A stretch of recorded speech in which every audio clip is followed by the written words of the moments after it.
அது என்ன திடீர்னு நீங்களா பெருந்தகை, என்ன பணம் பெருசாக வந்துடுத்தோம்னா அவர் பெருந்தகை ஆகிடுவார். பிஜேபியில் புள்ள பூச்சி கூட திரும்பி பார்க்காது அப்படி இருக்கிறவங்களுக்கெல்லாம் கொடுத்துருக்காங்கன்னு அங்கே பேசுகிறார். அப்படின்னா இவர் மதிகட்டவருங்கிறேன் நான். Decade mind. ஸ்டாலின் அவர்களுக்கு என்னை பொறுத்தவரை அரசாங்கத்தின் மீது கண்ட்ரோல் இல்லை, திராவிட முன்னேற்ற கழகத்தின் மீது கண்ட்ரோல் இல்லை. இவர் சொல்கிறத யார் கேட்குறாங்க? மாப்பிள்ளை கேட்குறாரா, மகன் கேட்குறாரா? வீட்டில் ரொம்ப வயசானவர் இருந்தால் அந்த கிழங்கத்தின் இருக்குது அப்படின்னு சொல்ல மாட்டேன். தப்பான செயல் தான், ஆனால் சொல்கிறவன் இருக்கான். அந்த நிலைமை தான் இன்றைக்கி தமிழ்நாடு சீஃப் மினிஸ்டருக்கு இருக்குங்கிறேன் நான். துரைமுருகன் மாதிரி இருக்கவர், கேஎன் நேரு மாதிரி இருக்கவர், நான் இன்ப நீதி மந்திரி சபையிலையும் மந்திரியாக இருப்பேன்னு பேசுகிறாங்க. தன்மானம் போனாலும் சன்மானம் இருந்தால் சரின்னு இருக்கக்கூடிய நபர்கள் அவங்க அப்படி தான் இருப்பாங்க. எதுக்கும் ஒரு விலை இருக்குது. நாளைக்கு நீ உதயநிதி என்ன இன்ப நிதிக்கே நீ சர்வெண்ட்டாக இருக்கணும்னு சொன்னால் கூட அதுக்கான விலையை கொடுத்தா சரிங்க போகிறாரு. ஒரு மிகப்பெரிய ஹிந்து விரோதி, இந்து சமுதாயத்தையே கொசு அழிக்கிற மாதிரி அழிப்பேன்னு சொன்ன நபர் இங்கே சீஃப் மினிஸ்டர் பொறுப்பில் வந்தால் தமிழ்நாட்டில் அது ஆபத்தை கொண்டு வருமா இல்லையா? பெரும்பான்மை இந்துக்களுக்கு மிகப்பெரிய ஆபத்து காத்திருக்கு. அவரோட ஜீவன் பிரியர் வரை இவரை தலைவராக்கினாரா? ஏன்னா கருணாநிதி அவர்களுக்கு நல்லா தெரியும் ஸ்டாலினுக்கு அந்த தகுதி இல்லைன்னு, அதனால ஆக்கலை. இங்கே பார்லிமெண்ட்டில் ஒரு முன் வரிசையில் உட்காந்துக்கிட்டு பின்னாடி இருக்கிற எம்பிக்கெல்லாம் கூப்பிட்டு வா வா நீ வெள்ளுக்கு போ, கலாட்டா பண்ணு. What sort of leader of the opposition?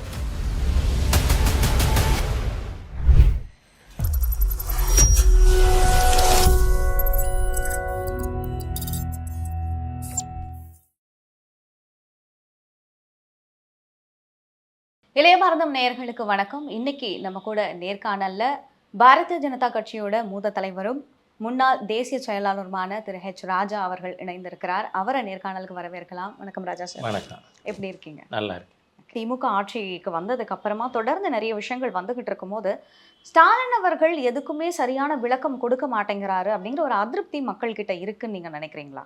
Stalin அவர்களுக்கு என்னை பொறுத்தவரை அரசாங்கத்தின் மீது கண்ட்ரோல் இல்லை, ஓகே, திராவிட முன்னேற்ற கழகத்தின் மீது கண்ட்ரோல் இல்லை. இவர் சொல்கிறத யார் கேட்குறாங்க? மாப்பிள்ளை கேட்குறாரா, மகன் கேட்குறாரா? அதே மாதிரி குடும்பத்து மேலே இல்லை. பெட்டர் ஹீ டேக் டு சன்னியாஸுங்கிறேன்னா அந்த மாதிரி நிலைமையில தான் ஸ்டாலினோட பரிதாபமாக இருக்குது. ஸ்டாலினோட நிலைமை அவர் பேச்சை கேட்பாரே கிடையாது. இந்த சர்க்காரில் ஒருத்தரும் அவர் சொல்கிறத கேட்குறது இல்லை. அதனால் அவர் ஏதாவது இதை கவனித்து பேசினாலும் யாரும் கண்டுக்க போகிறதில்ல.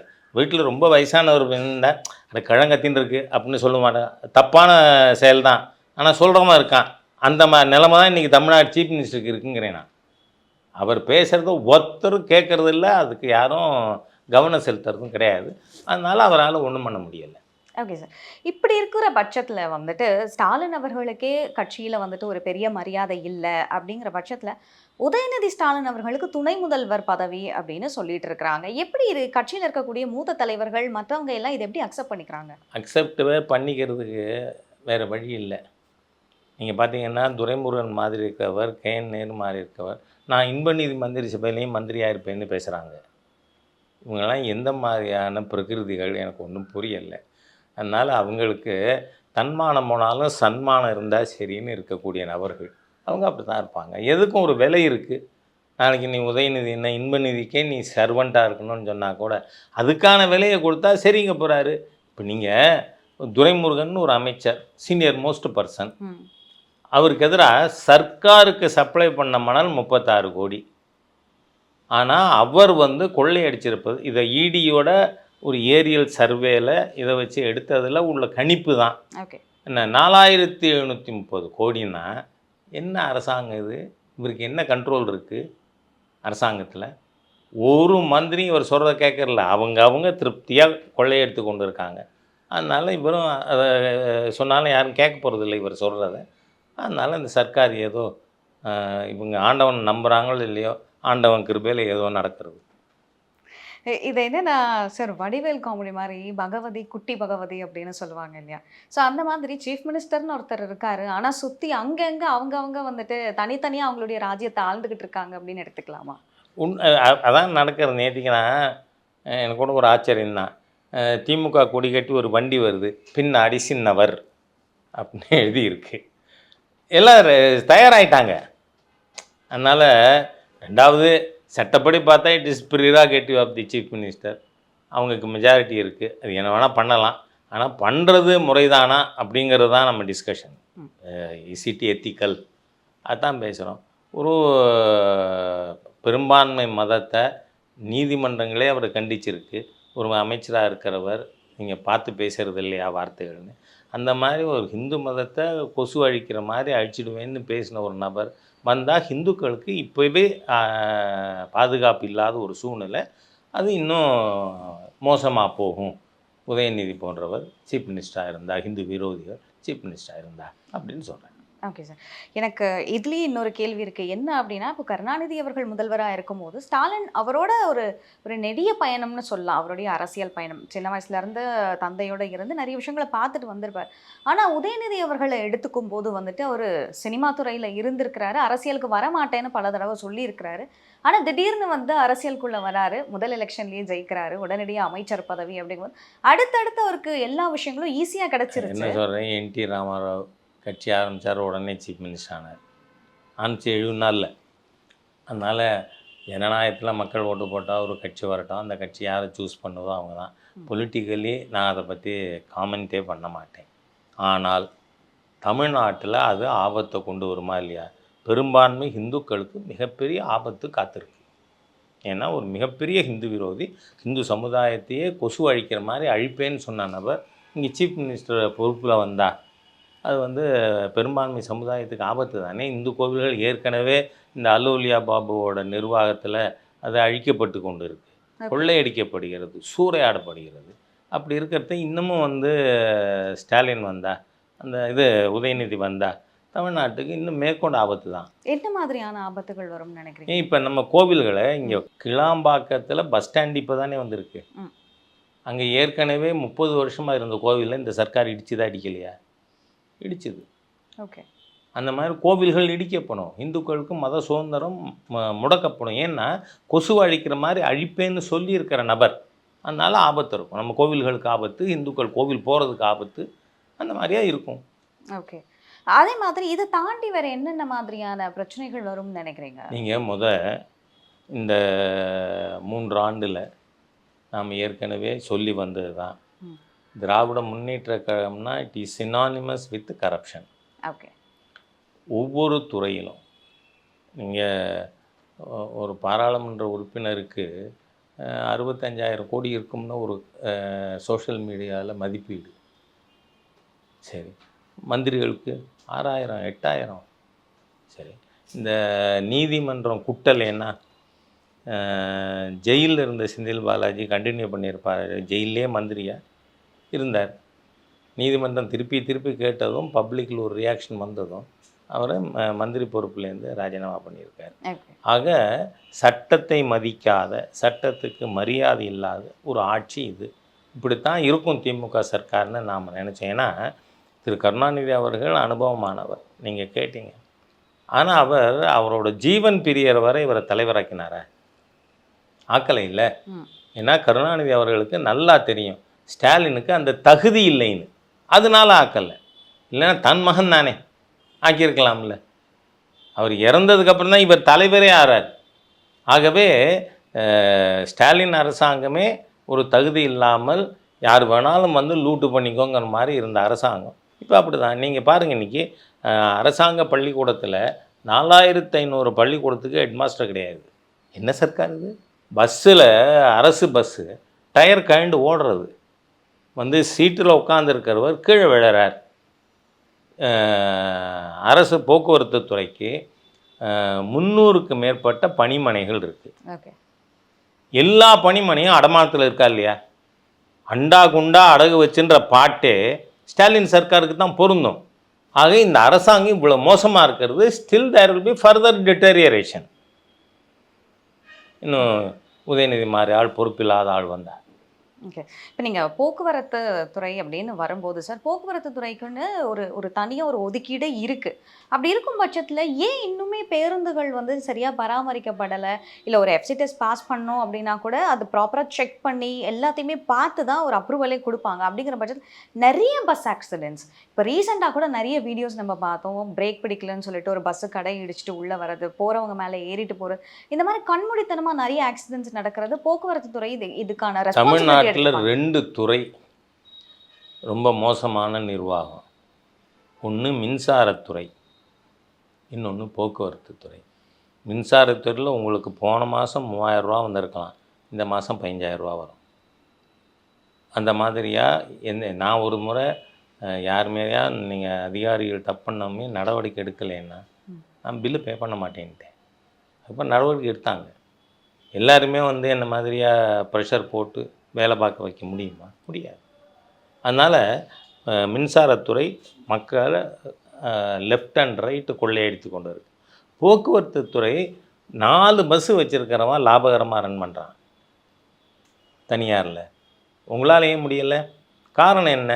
நீங்கள் வாங்குகிற மெட்டீரியல் சப்ஸ்டாண்டர்ட், ஓகே. அந்த மெட்டீரியலுக்கு கொடுக்குற பணம் அதிகப்படியானது. ஆகவே இது எல்லாவற்றிற்கும் காரணமாக இருக்கிறது ஊழல் தான். எல்லாத்தையும் நட்டு வாங்கினா அதில் லஞ்சம், போல்ட்டு வாங்கினா அதில் லஞ்சம், இப்படி ஒரு சர்க்காரா? ஆகவே இந்த சர்க்கார் எந்த விதத்திலும் நியாயப்படுத்தக்கூடிய அளவிற்கு செயல்பாடுகள் இல்லை. Okay sir.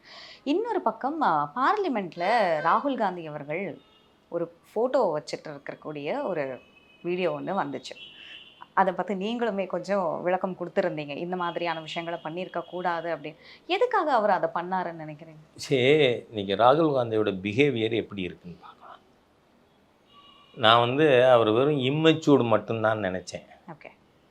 அதனால தான் இந்த பப்புன்னு சொல்கிறது பொருத்தமாக இருக்கும் அப்படின்னு நம்ம நினச்சோம். ஆனால் இஸ் வெரி டேஞ்சரஸ். இங்கே பார்லிமெண்ட்டில் ஒரு முன் வரிசையில் உட்காந்துக்கிட்டு பின்னாடி இருக்கிற எம்பிக்கெல்லாம் கூப்பிட்டு வா வா நீ வெள்ளுக்கு போ, கலாட்டா பண்ணு. What sort of leader of the opposition? நான் வாஜ்பாய் அவர்கள் காலத்துலேருந்து இதை கவனித்து வர்றவன். ஒரு பெரிய role model for any democrat. பார்லிமெண்ட்டில் ஒரு முறை வாஜ்பாய் அவர்கள் பேசும்பொழுது, அப்போ சஞ்சய் பிரிகேடு 80ல் அந்த Sanjay brigade hooting and howling, cat call, இந்த மாதிரியாக கூச்சல் போடுறது, அட்டல்ஜி பேசுகிறத அந்த மாதிரி பண்ணுறாங்க. இப்போ அதான் நடந்துட்டுருக்கு. பிரதமர் மோடி அவர்கள் பேசுகிறத அவங்க புள்ளி வச்ச கூட்டணி எம்பிக்கள் பூரா அந்த மாதிரி தான் பண்ணி கொண்டு இருந்தாங்க. நீங்கள் அப்போ பார்த்தீங்கன்னா என்னாச்சு, வாஜ்பாய் உடனே கோவப்பட்டு இனிமேல் நான் இந்த சபையில் பேச மாட்டேன்ட்டு உட்காந்துடுறார். ஒன்று நீங்கள் பார்த்தீங்கன்னா அப்போ திருமதி காந்தி அவர்கள் சஞ்சயை கூப்பிட்டு நீ போய் அவர்கிட்ட மன்னிப்பு கேள், ஏன்னா பாராளுமன்றம் நடத்துகிறதுல எங்களுக்கே சந்தேகம் வருமானால் நாங்கள் அவரை தான் கேட்போம். ஓகே. அவ்வளோ பெரிய சீனியர் லீடர் 1957 பாராளுமன்றத்தில் இருக்கிறவர். அதனால் நீங்கள் அந்த மாதிரி செய்யக்கூடாது. ஆனால் இன்றைக்கி அந்த காங்கிரஸ் கட்சி நீங்கள் அட்டல்ஜி அவர் பேசி கொண்டு இருக்கும் பொழுது பிரதமரோ வேறு ஏதாவது அமைச்சரோ எந்திரிச்சா இவர் உட்காந்துருவார். அவர் சொல்கிறத that's what is called in parliament parlance as yielding. Okay. அதனால் அப்படி இல்லை, ஐ எம் நாட் ஈல்டிங்னு சொன்னால் பிரைம் மினிஸ்டர் உட்காந்துருவார். அதுதான் பாராளுமன்றத்துக்குள்ளே இருக்கக்கூடிய சபை நடத்துறதுக்கான எத்திக்ஸ். அது ஏதாவது இருக்கா இந்த கும்பலுக்கு? அன்றைக்கி பிரதமர் பேசுகிற 1 மணி நேரம் 50 நிமிஷம் கிட்டத்தட்ட கத்திக்கொண்டே இருக்காங்க. What nonsense is happening? பார்லிமெண்ட்டில் இவங்க எதை செயல்படுத்தி கொண்டு இருக்காங்க? அவே ரொம்ப மோசமான ஒரு பாராளுமன்ற கும்பல் இன்றைக்கி ஜனநாயகத்துக்கு விரோதமானது, டிபேட் மீது நம்பிக்கை இல்லாதது, அப்படிப்பட்ட ஒரு கும்பலானது உள்ளே நுழைஞ்சிருக்கு. பார்ப்போம் எதிர்காலத்தில் என்ன நடக்குதுன்னு பார்க்கலாம். Okay sir. ஏன்னா இந்த பார்லிமெண்ட் செஷன்லேயே பயங்கர அமளிகள்லாம் நடந்தது. நிறைய இடத்துல என்ன பேசுகிறாங்க அதை நீங்கள் சொல்கிற அந்த படம் அதை சொல்கிறேன் நான். பார்லிமெண்ட்டில் எப்போவுமே ஏதாவது ஒரு மெட்டீரியலை காட்டணும், என்ன இல்லை ஏதாவது ஒரு புஸ்தகங்கள்லேருந்து எடுத்து படிக்கணும்னு சொன்னால் முன்னாடியே சேரோட அனுமதி வாங்கணும். ஓகே. அதான் ரூல் 352 353 அதில் இருக்கக்கூடிய விஷயங்கள். முன்னாடியே அனுமதி வாங்கணும். இவர் படத்தை அது குருநானக்கோடதோ அல்லது சிவபெருமானோடதோ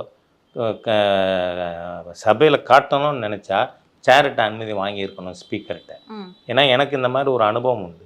ஓகே. ஏன்னா கருணாநிதி வந்து ஹிந்துனா திருடன் அப்படின்னு பாரசீக மொழியில் சொல்லியிருக்கு அப்படின்னு இந்த எஸ்ரா சர்க்குணத்தோட ஒரு மீட்டிங்கில் கிறிஸ்தவர்கள் ஆர்ப்பாட்டம் மதம் மாற்ற தடை சட்டத்தை எதிர்த்து அதில் பேசும்போது சொன்னார். ஆனால் அது பொய். எப்போவுமே கருணாநிதினா பொய்ங்கிறது யதார்த்தமாக வரும். அதனால் நான் வந்து ஸ்பீக்கர் அப்போ மரியாதைக்குரிய காளிமுத்து அவர்கள் ஸ்பீக்கராக இருந்தார். அவர்கிட்ட போய் அவர் ஏன்னா கருணாநிதி என்ன ரெஃபர் பண்ணியிருந்தார், ஹிந்தி விஸ்வகோஷ், அதாவது சட் ஆஃப் இது என்சைக்ளோபீடியா ஹிந்தியில் அதில் இருக்குது ஹிந்துனா திருடன் அப்படின்னு இருக்குது அப்படின்னு சொல்லி பேசினார். அது உண்மை இல்லை.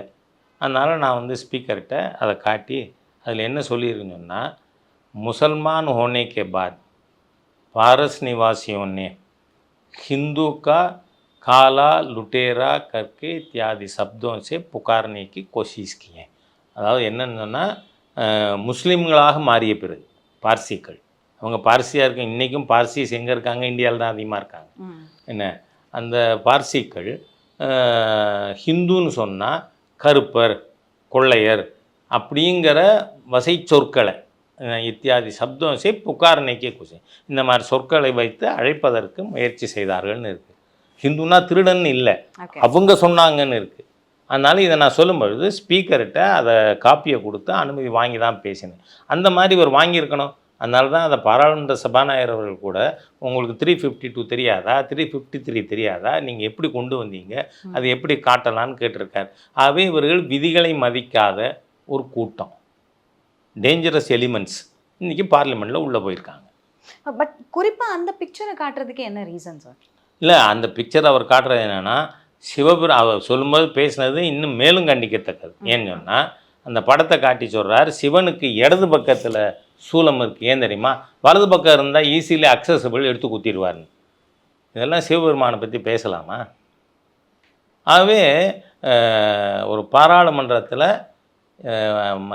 பெரும்பான்மை மதத்தை நாம் வந்து புண்படுத்துகிறோமே அப்படிங்கிற ஒரு கூச்சமோ தயக்கமோ கூட ராகுலுக்கு இல்லை பாருங்கள். ஓகே. ஸோ இங்கே திமுகவினர் பண்ணுற அதே விஷயங்கள் அங்கே காங்கிரஸ்கினரும் பண்ணுறாங்க அப்படின்னு எடுத்துக்கலாமா? ஆமாம், அது ரெண்டும் ஒன்று தானே. இன்றைக்கி மணிப்பூரில் போய் எவ்வளோ தூரம் பிரிவினைவாத இது என்னவோ மாநிலங்கள் ஒவ்வொன்றும் தனித்தனியானது, அவங்க ஏதோ இந்தியன் யூனியன் ஆகிருக்காங்கிற மாதிரி பேசியிருக்கார். ஓகே. நோ, இந்தியாங்கிற ஒரு நாடு, அதை நிர்வாக வசதிக்காக மத்திய அரசாங்கம் பிரிச்சிருக்கு மாநிலமாக. ஏன்னா 47 இந்தியா சுதந்திரம் அடைந்தப்ப தமிழ்நாடு இருந்ததா? அதுவும் இப்போ இருக்கக்கூடிய அளவுக்கு மாநிலங்கள் இருந்ததா? இல்லையே. தமிழ்நாடு வந்து மொழிவாரி மாநிலங்கள் பிரிக்கும் பொழுது மத்திய அரசாங்கம் 56 பிரித்தது. ஆனால் இவங்க எல்லாரும் என்ன நினைக்கிறாங்க, தமிழ்நாடு தனி, ஆந்திரா தனி, மணிப்பூர் தனி, மேகாலயா தனி, அதெல்லாம் சேர்ந்து இந்தியாவாக இருக்குது. அதில் வந்து நாளைக்கு மக்கள் தனியாக போகணுன்னு பேசலாம், இப்படியெல்லாம் பேசுகிறது. இந்த மாதிரி ஒரு தரம் வைகோ வந்து தீர்மானம் கொண்டு வந்தார் ஈரோட்டில், அவங்க மதிமுக மாநாடு. அதுக்கு அத்வானிஜி அவர்கள் வர்றதா இருந்தது. நான் முன்னாடியே பத்திரிகையாளர் கூட்டத்தில் திருச்சியில் பேசும்போது சொன்னேன், இந்த தீர்மானம் வரும் என்று சொன்னால் அத்வானிஜி கூட்டத்துக்கு வரமாட்டார். ஓகே. அப்போ I was general secretary of Tamil Nadu. ஏன்னு சொன்னால் பிரிவினைவாத இதுக்கு எப்படி அத்வானிஜி வருவார்? அதனால் அத்வானிஜி வரமாட்டார் அப்படின்னு சொன்னீங்கன்னா நல்ல வேளை அவங்க உடனே என்ன பண்ணாங்க, தி சென்ஸ்டு தி ட்ரபிள், அதனால் அந்த தீர்மானத்தையே எடுத்துட்டாங்க. ஓகே. இங்கே இப்போது இன்னொரு விஷயம் வந்துட்டு பயங்கரமாக சூடு பிடிச்சிருக்கு அப்படின்னு சொல்லலாம். செல்வ பெருந்தகை விசஸ் அண்ணாமலை அப்படிங்கிற மாதிரி நிறைய வீடியோஸ் வந்து. யாரை சொல்கிறீங்க? தமிழ்நாடு காங்கிரஸ் தலைவர் கே செல்வத்தை. ஆமாம். அது என்ன திடீர்னு நீங்களா பெருந்தகை, என்ன பணம் பெருசாக வந்துருத்தோம்னா அவர் பெருந்தகை ஆகிடுவார என்ன? நீங்கள் இந்த அது செல்வம் அலை செல்வ பெருந்தகையோ இருக்கட்டும், அதுக்குள்ளே போக வேண்டாம். ஆனால் அவருக்கு எதிராக 302, 307 கேசஸ் இருந்ததா இல்லையா? அவரோட ஆர்கியூமெண்ட் இப்போ என்ன, அந்த கேஸில் என் பேர் எடுத்துட்டாங்க, எனக்கு எதிராக அந்த கேஸ் எடுத்தாங்க அதனாலன்னு சொல்லி. நான் உங்களுக்கு ஒரு கேரளாவில் இருக்கிற பிரபலமான உதாரணம் சொல்கிறேன். பினராயி விஜயனுக்கு எதிராக கொலைக்கேஸ் இருந்தது. வந்து ராமகிருஷ்ணனுங்கிற ஒரு கவுன்சிலரை அவரோட சொந்த ஊரில் வந்து அவரோட வார்டில் ஜனசங்க ரெப்ரசன்டேட்டிவாக அவர் ஜெயிக்கிறார். அதனால் அதை பொறுத்துக்க முடியாமல் அவரை கொலை பண்ணாருங்கிறது தான் குற்றச்சாட்டு. ஓகே. ஆனால் he was acquitted, God alone knows. என்ன, ஆனால் ஹி வாஸ் அக்விட்டட். அவர் மேல் சார்ஜ் இருந்ததா இல்லையா? இப்போ இந்த செல்வத்தின் மீது எத்தனை சார்ஜஸ், எக்ஸ்டார்ஷன், லேண்ட் கிராபிங், எல்லா சார்ஜுக்கும் அவர் இதாக இருக்குது. அவர் வந்து ஹிஸ்ட்ரி ஷீட்டட் ரவுடியாக போலீஸில் நேம் பண்ணப்பட்டவர். அதனால் அவரை வந்து கைது பண்ணி குண்டாஸில் உள்ளே வச்சுருந்தாங்க. நீங்கள் இப்போ சொன்ன அந்த பர்டிகுலர் டேர்ம் என்ன? ஹிஸ்ட்ரி ஷீட்டட் ரவுடி அப்படின்னா சரித்திர பின்னணி இருக்கக்கூடிய ஒரு ரவுடி. ஓகே. அது போலீஸ் ஸ்டேஷனில் என்ன பண்ணுவாங்க, இந்த போலீஸ் லிமிட்டுக்குள்ளே இருக்கிற இன்னன்னார் தேர் ஹிஸ்ட்ரி ஷீட்டட் ரவுடி அப்படின்னு லிஸ்ட்டு டிபிக்ட் பண்ணுவாங்க. அந்த மாதிரியே இவர் டிக்ளேர்டு ஹிஸ்ட்ரி ஷீட்டட் ரவுடி தானே. ஆகவே இது எல்லாமே நடந்தது தான். அதனால் திரு அண்ணாமலை அவர்கள் சொன்னதில் எந்த விதமான தப்பும் இல்லை. ஏன்னா நான் ஒரு மாதத்துக்கு முன்னாடி காஞ்சி பெரியவரை பார்த்துட்டு வர்றத நிருபர்கள் என்ன வந்து பார்த்தாங்க. அப்போவே சொன்னேன், இவருக்கு எப்போவுமே என்ன பழக்கம்னா, நீங்கள் இப்போது திரு ஆம்ஸ்ட்ராங் இதுக்கு கண்டலன்ஸுக்கு போகிறாரு, அங்கே போய் ஆம்ஸ்ட்ராங்குக்கு ஏன் பாதுகாப்பு கொடுக்கணும்னு கேட்குறது ஹேஸ் காட் ரைட். ஓகே, கேட்கலாம், தப்பே கிடையாது. ஆனால் பிஜேபியில் புள்ளப்பூச்சி கூட திரும்பி பார்க்காது அப்படி இருக்கிறவங்களுக்கெல்லாம் கொடுத்துருக்காங்கன்னு அங்கே பேசுகிறார். அப்படின்னா இவர் மதிகட்டவருங்கிறேன் நான். டிகேட் மைண்டு அப்படிப்பட்ட நபராக இருந்தால் தான் அங்கே அதை பேச முடியும். ஏன்னா அது பொருத்தம் இல்லாத பேச்சு அந்த இடத்துக்கு. ஓகே, உங்களுக்கு 1000 எண்ணம் இருக்கட்டும், ஆம்ஸ்ட்ராங் அவர்கள் கொல்லப்பட்டிருக்கார், பாடி இருக்குது, நீங்கள் அதுக்கு அஞ்சலி செலுத்த போகிறீங்க, அங்கே பிஜேபியை பற்றி பேசுகிறதா? ஆகவே இவர் இந்த மாதிரியா சம்மந்தம்லாம் பிஜேபி பற்றி பேசுகிறதுனால நான் சொன்னேன், நான் வந்து I demand reinvestigation of auditor Pandian's murder கேஸ்ன்னு அந்த இடத்துல சொன்னேன். ஓகே, ஒரு மாதம் முன்னாடியே. காரணம் என்ன, அவர் அதில் வந்து குற்றஞ்சாட்டப்பட்டவர் தானே. ஆடிட்டர் பாண்டியன் அவர்களுடைய சொத்துக்கள் அதெல்லாம் யார் கைக்கு போயிருக்கு, என்ன இது எல்லாமே இப்போ ரீஇன்வெஸ்டிகேட் பண்ணணும்னு கேட்குறேன்னா. இது ஒன்றும் நம்ம பழைய கேஸை திருப்பி இன்வெஸ்டிகேட் பண்ணுறது ஒன்றும் புதுசு இல்லையில. ஐ டிமாண்ட் இந்த மாதிரியாக பண்ணணும். ஏன்னா இவருக்கு பல கிரிமினல் கேசஸில் இன்வால்மெண்ட் இருக்குது. நீங்கள் இந்த 21 இவர் ஸ்ரீபெரும்புதூரில் நின்னார அசம்பிளி, அப்போவே பல சமுதாய தலைவர்கள் அவங்க வந்து இவர் அங்கே நிற்கிறதே அந்த தொகுதி மக்களுக்கு நாளைக்கு அச்சுறுத்தலாக இருக்கும்.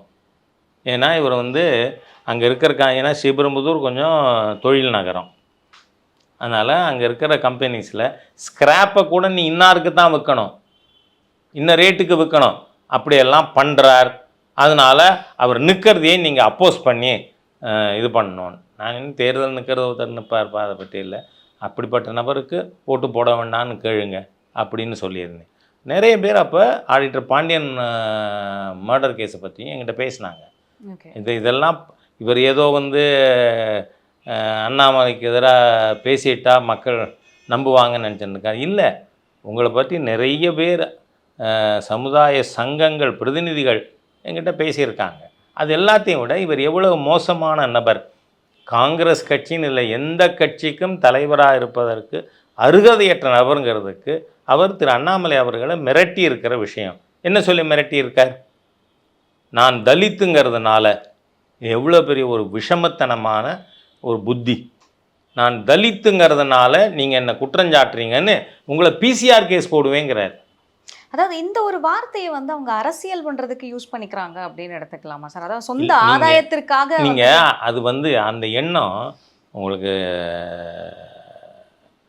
ஞாபகத்தை இது பண்ணுறதுக்காக சொல்கிறேன்னா, சுப்ரீம் கோர்ட்டிலேயே இது பற்றி அவர்களுக்கு ஐயப்பாடு இருந்தது. அவங்க ஒரு தீர்ப்பில் சொன்ன உடனே இந்த காங்கிரஸ் இடதுசாரிகள் பிஜேபி ஆளுகின்ற மாநிலத்திலலாம் பெரிய போராட்டம் நடத்தி 17 பேர் அதில் காவல்துறை துப்பாக்கி சூட்டில் பல்வேறு மாநிலங்களில் இறந்து போனார்கள். அவ்வளோ பெரிய வன்முறை. எந்த அரசியல் பிஜேபி அதை நம்ம சொல்லலை. பிசிஆர் ஆக்டுக்கு எதிராக பிஜேபியில் யாரும் பேசலை, மந்திரி பேசலை, யாரும் பேசலை. சுப்ரீம் கோர்ட்டில் பேசினாங்க, அதுக்கே இவங்க அப்படி பண்ணாங்க. ஏன் பேசுகிறாங்க, சுப்ரீம் கோர்ட்டுக்கு ஏன் அப்படி ஒரு ஒப்பீனியன் வந்தது, இவர் மாதிரி நபர்களால். ஏன்னா எந்த விதத்திலும் சமுதாயத்தை பற்றி திரு அண்ணாமலை அவர்கள் பேசலை.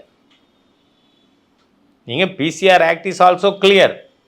ஜாதி பேர் சொல்லி திட்டினால்தான், இழிவு பண்ணாதான், வசைபாடினால்தான் நடவடிக்கை எடுக்க முடியும்.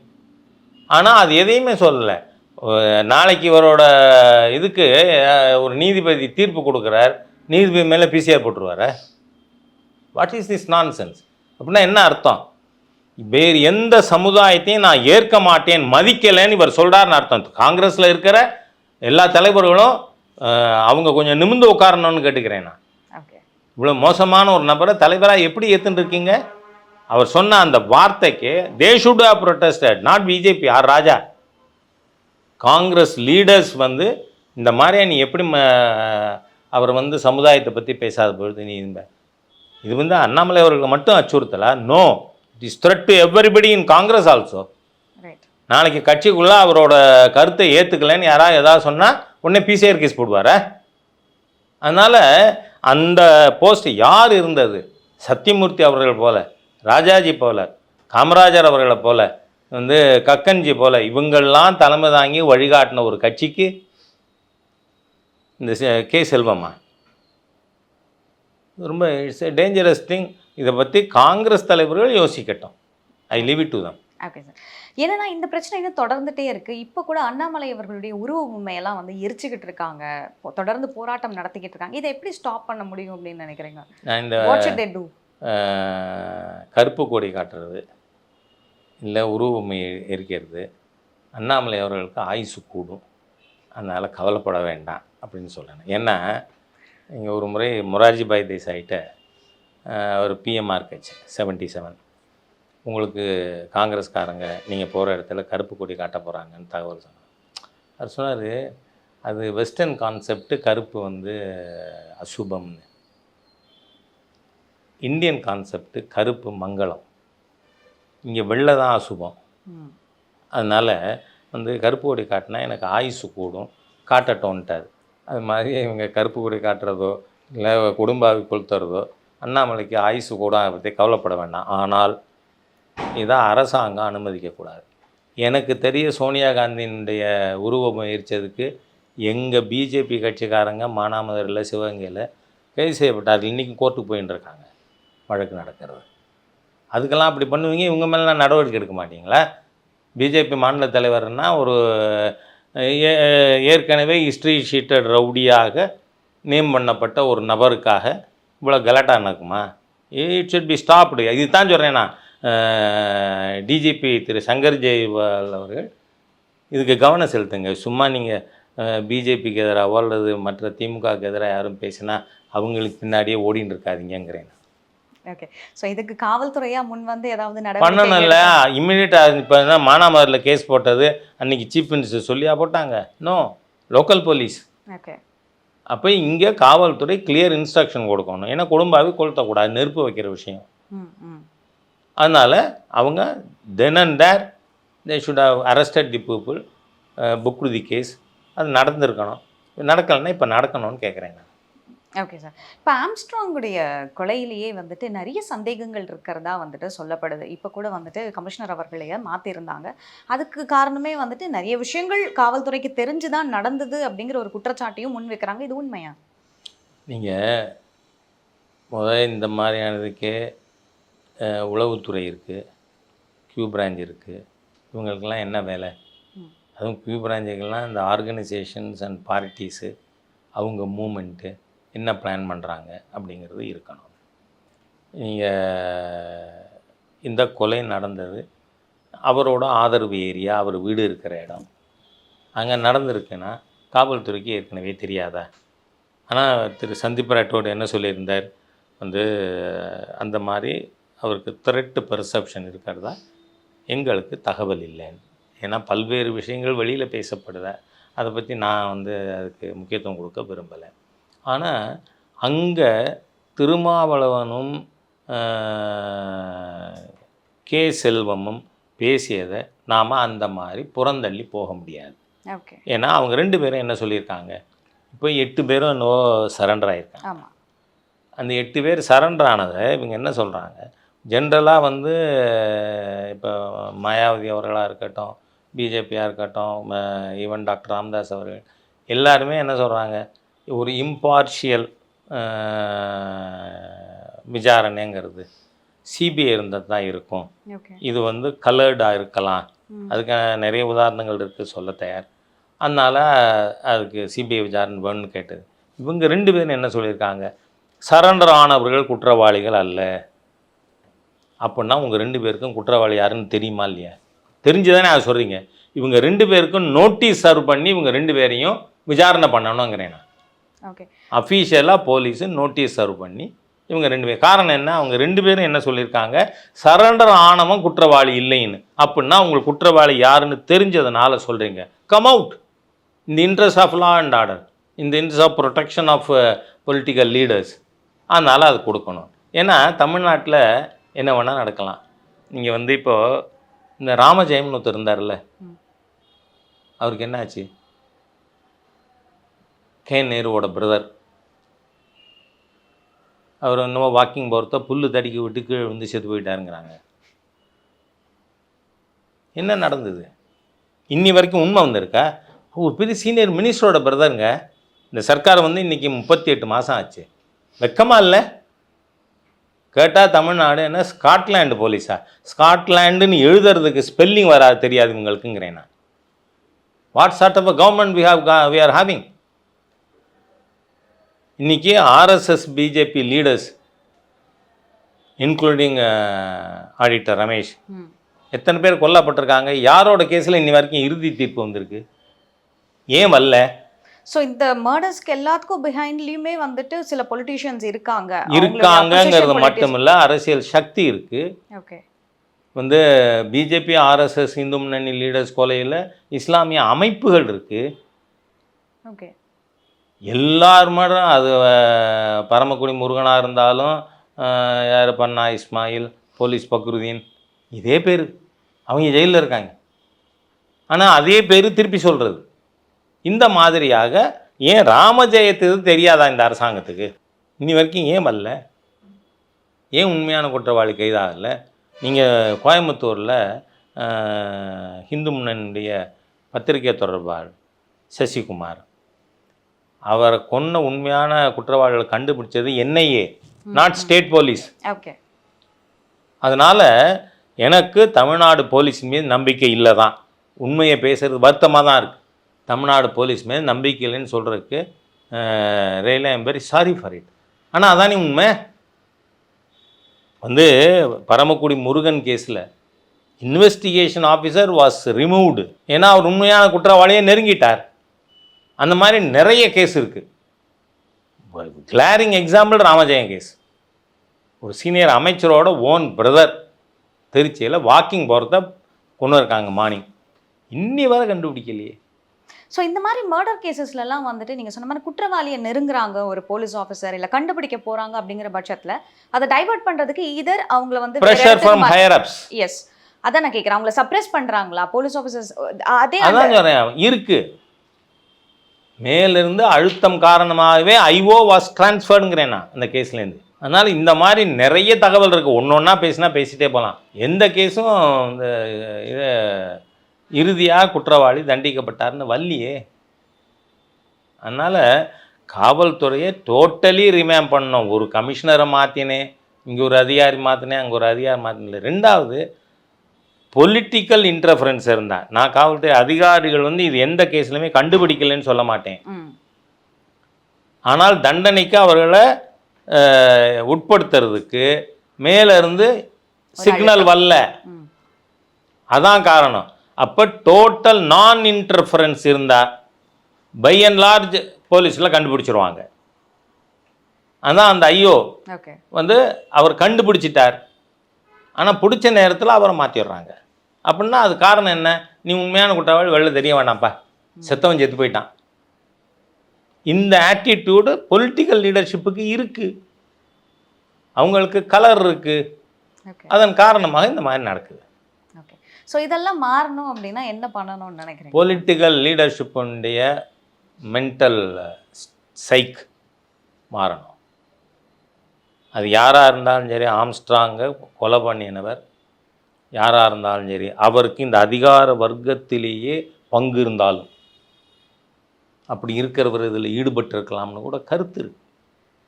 நான் வந்து இப்போ கைது பண்ணவங்க உண்மையான குற்றவாளி இல்லைன்னு சொல்ல வரல, போலீஸ் சொல்லட்டும் அதை. ஆனால் அதிகார மையத்தில் இருப்பவர்களே ஈடுபட்டிருக்கலாம்னு ஒரு தகவல் இருக்குது. ஆகவே எல்லா கோணத்திலும் அதை விசாரிக்கணும். அந்த மாதிரி அதிகாரத்தில் இருப்பவர் யாராவது இதில் ஈடுபட்டிருந்தா he should also be arrested. Okay. So இதுக்கு நம்ம வெயிட் பண்ணி தான் பார்க்கணும். ஒன்று இந்த கவர்மெண்ட் என்ன வெயிட் பண்ணி ஆக்ஷன் பார்க்கணும் மட்டும் இல்லை, கவர்மெண்ட் ஆக்ஷன் எடுக்கணுன்றது என்னோட ரிக்வெஸ்ட்டு. எடுக்கணும்னு நீங்க சொல்றீங்க, பட் கவர்மெண்ட் ஆக்ஷன் எடுக்குமா? போலீஸ் எந்த மாதிரியான தெரியாது action தெரியாது எடுக்க போறாங்க ராமஜெயம் கேஸ் தான், புல்லுதடிக்கு விழுந்து போயிட்டார் பாவம், என்ன பண்ணுறது. So let's wait and see. இன்னைக்கு நேர்காணலில் கலந்துக்கிட்டு ராஜா சார் நிறைய விஷயங்களை வந்து ரொம்ப தெளிவாக பதிவு பண்ணியிருக்கீங்க. உங்களுடைய கருத்துக்களை வந்து ரொம்ப ஸ்ட்ராங்காகவே பதிவு பண்ணியிருக்கீங்க. ரொம்ப நன்றி. நல்லதுமா.